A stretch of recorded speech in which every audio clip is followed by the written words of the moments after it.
Bonjour à tous. Aujourd'hui donc on est lundi, il est 2h38 de l'après-midi. On commence le vlog. Je vais réorganiser mon atelier avec vous. C'est un petit peu le bazar, je vais vous montrer ça tout de suite. Là je commence par la partie rangée, ce que vous voyez souvent derrière mes vidéos. Avec ma petite chaise. Voilà, la petite Scarlett qui est sur la chaise. Alors ça c'est le début.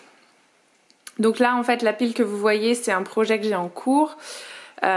J'ai récupéré une vieille couette et j'ai donc du tissu. Donc ça c'est de la polaire pour faire le dessous. Et ça c'est de la flanelle. Regardez-moi, c'était pas trop mignon. C'est avec des petites licornes. C'est bleu, des petites licornes. Voilà. À l'autre partie qui commence à être un peu plus en bordel, j'ai envie de vous dire. Là-haut, donc ça c'est tous les tissus que j'ai achetés ces derniers mois. Il y a des tissus avec des projets, des tissus que j'ai déjà utilisés. Ça c'est le tissu de la Bétine, de l'Aldayam. Voilà. Donc ça il faut vraiment que tout ça je le réorganise. Ça c'est le reste. Voilà. Ça c'est mon projet que je n'ai jamais fini. Projet Agnès. Donc je vous ai très rapidement posé. Donc je l'ai presque fini mais en fait voilà. Donc comme c'est un projet grossesse, je ne sais pas ce que je vais refaire. Ça aussi, c'est du tissu éponge en bambou que j'avais acheté pour faire des petites lingettes. Donc ça aussi, et ça c'est du velours. Et c'est pareil, c'est pour faire des petites serviettes ou des petits cotons réutilisables. Voilà, je voulais en faire pour Harper. Et je vais utiliser des chutes. Par exemple, vous voyez, genre une chute de ça. Pour faire un côté, donc utiliser les chutes, et de l'autre côté, du tissu éponge. Ici en fait c'est une vieille machine à coudre que j'ai trouvée dans la rue. Je vais vous la montrer. Je sais pas si elle marche mais je l'ai trouvée juste magnifique quoi. Donc au pire ça fera de la déco. Ici donc c'est l'autre partie. Ça c'est tous les tissus. Majeure partie des tissus que j'avais achetés en France. Et comme vous pouvez voir j'y ai pas touché. Parce que je suis tombée enceinte après et je me suis dit non je vais pas les utiliser pour mes projets de grossesse. Donc voilà, il y a énormément de tissus là-dedans à ranger aussi. Et certains tissus avec des projets, d'autres non. Vous voyez l'état des lieux de mon atelier. On va essayer de le ranger. J'ai trié les tissus par catégorie. Mais je me suis jamais fait d'étiquette. Donc là cette semaine je voudrais faire des étiquettes et pouvoir les mettre dessus parce que c'est un peu le bazar comme vous pouvez le voir. Vraiment là il faut faire quelque chose. Jour numéro 2, on est mardi, il est 14h. J'ai avancé un petit peu hier, pas autant que j'aurais voulu mais bon. Voilà, j'ai commencé à séparer les tissus donc je vais vous les montrer. Et puis on va essayer d'avancer encore un petit peu aujourd'hui. Non mais regardez, donc j'étais en train de regarder là si la machine elle marchait. Donc en fait il y a l'électricité. Mais la bobine ici tourne pas en fait. Et même quand je fais comme ça, l'aiguille bouge pas. Donc je pense qu'il y a besoin de réparation. Après je sais pas si je vais la faire réparer ou essayer de la réparer. Mais en fait, et ça c'est quand même assez ouf, c'est que dessous quand j'ai soulevé pour voir ce qu'il y avait en dessous, j'ai trouvé The Age. C'est un peu ce qui équivaut au Monde en fait en France. Et il est daté, tenez-vous bien, de 1971. C'est pas fou ça ? Ça fait 50 ans. Presque 50 ans. J'ai pas été trop loin dans la manière de séparer les tissus. J'ai fait juste s'ils étaient chêne et trame ou jersey, tout simplement. Et ensuite, en fonction de ça, j'ai séparé hiver-été. Et ensuite, en fonction de ça, j'ai séparé motif ou couleur. Voilà, en gros, c'est ce que j'ai fait. Ça m'a donné donc plusieurs boîtes.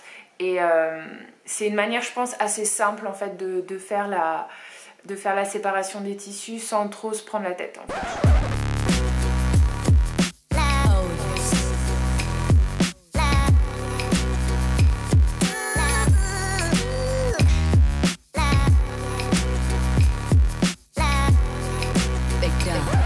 On remarque remarquera mes magnifiques chaussons licorne, hein, au top du glamour.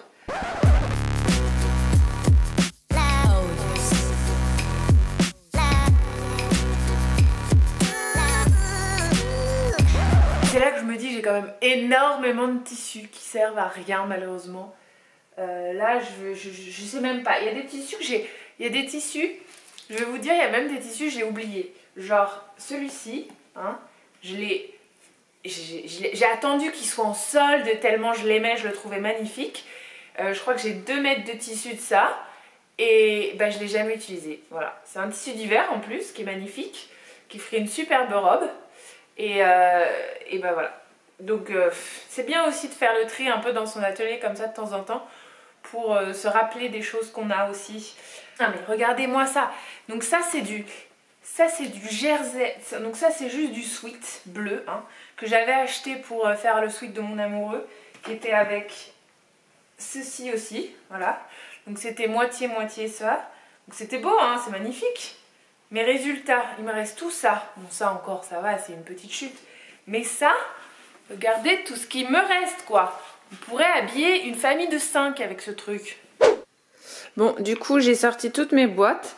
Donc là vous voyez, c'est les plus petites ici. Et ensuite là on a les un petit peu plus grandes. Mais bon comme vous pouvez le voir elles sont déjà bien pleines. Elles sont vraiment plus assez grandes, c'est la galère.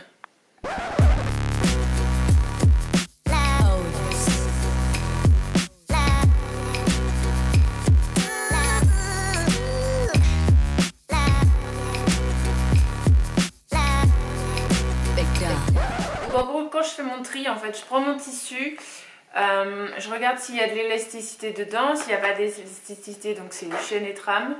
Ensuite, je regarde s'il est chaud, donc s'il est plus chaud ou s'il se portera plus en été ou en hiver. Ça, clairement, celui-ci, il se portera plus en été. Et ensuite, bah, si c'est un motif, je le mets avec le motif. On pourrait croire que c'est bientôt fini, qu'on n'a plus qu'à ranger les petites boîtes, mais non, non, non. Une chose que je voulais faire, en fait, c'est mesurer tous les tissus pour savoir, en fait, qu'est-ce que j'ai exactement dans mon stock. Donc c'est un peu ça va être un peu la galère, mais il va falloir le faire. Pour ça, je vais utiliser une application qui s'appelle Cora. Je l'ai achetée l'année dernière. En fait, vous pouvez avoir la version d'essai qui est gratuite et vous pouvez rentrer jusqu'à 10 tissus dessus. Et ensuite, en fait, faut la payer pour l'utiliser pleinement. Donc, je vous montre l'application. Donc, il s'agit de Cora.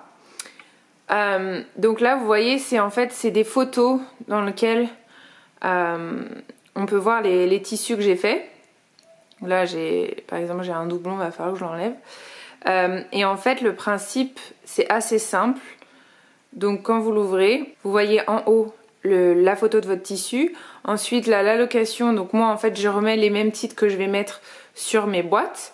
Si vous l'avez lavé ou non, vous pouvez renseigner vraiment beaucoup d'informations. Ce qui est vraiment important je pense pour nous, c'est d'avoir les dimensions en fait qui nous restent. Et une fois même que vous avez utilisé le tissu, vous pouvez en fait changer en disant voilà il me reste tant. Aujourd'hui on est mercredi, il est 1h20 de l'après-midi. Je suis un peu en avance aujourd'hui, c'est cool. Je vais commencer le truc super sympa de la mesure de tous les tissus. Je pense que ça va me prendre une vie vu le nombre de tissus que j'ai, mais je vais commencer ça et après je passerai aux équipes.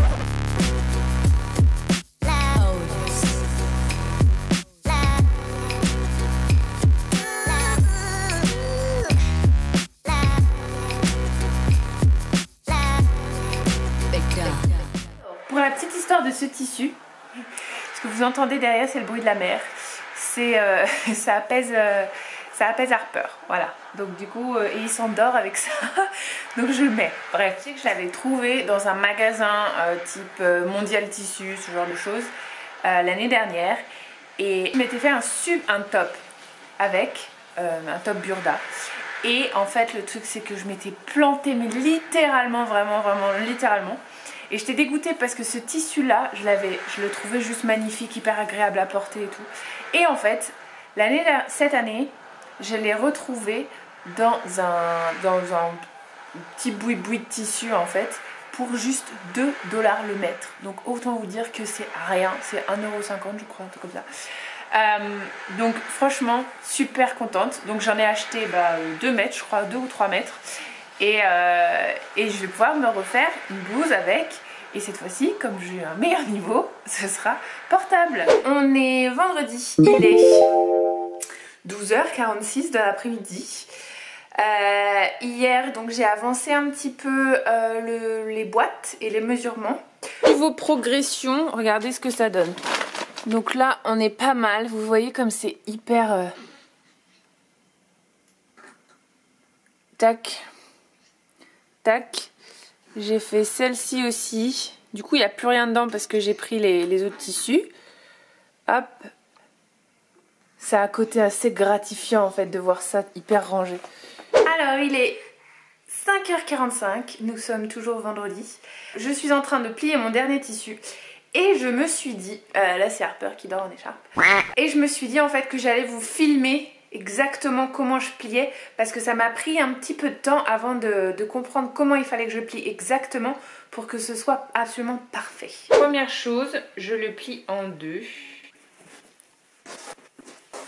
et ensuite je le replie à nouveau en 2. Voilà, donc ça me fait à peu près un carré. Et c'est là que ça devient très très utile. Donc c'est une feuille cartonnée en format A4 que je veux faire à peu près.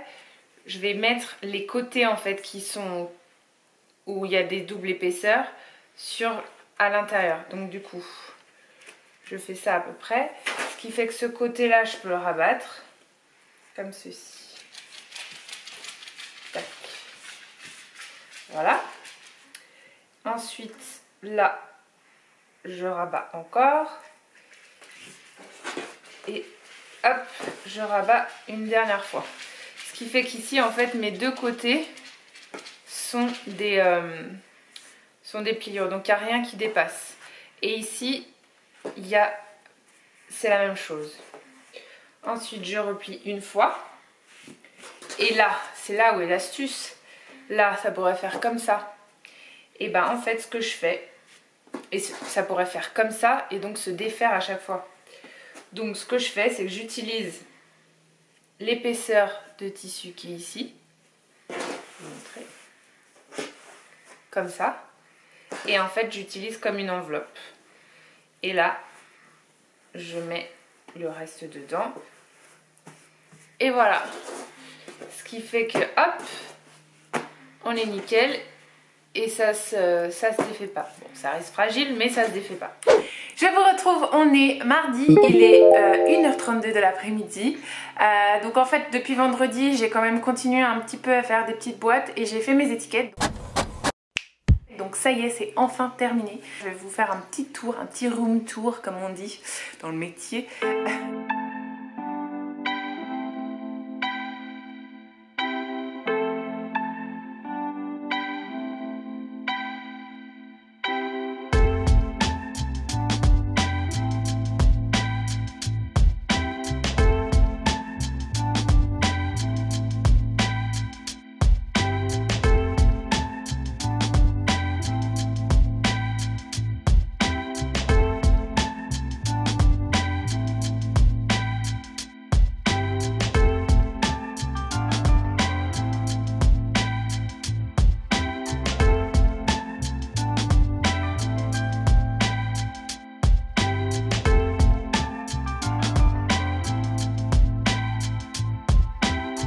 Voilà, c'était tout pour moi aujourd'hui et ce vlog. J'espère qu'il vous a plu. Si c'est le cas, n'hésitez pas à me mettre un petit pouce dans la barre en dessous, ça fait toujours plaisir. En attendant, prenez bien soin de vous, faites plein de couture et n'hésitez pas à commenter ce vlog si vous voulez éventuellement que je vous fasse une petite vidéo sur mes cousettes pour bébé. Que je vais attaquer juste après quand je raccroche avec vous. Oui, parce qu'on est au téléphone, vous ne savez pas. En tout cas, prenez bien soin de vous, faites plein de couture et je vous retrouve très bientôt pour une nouvelle vidéo. Bye bye!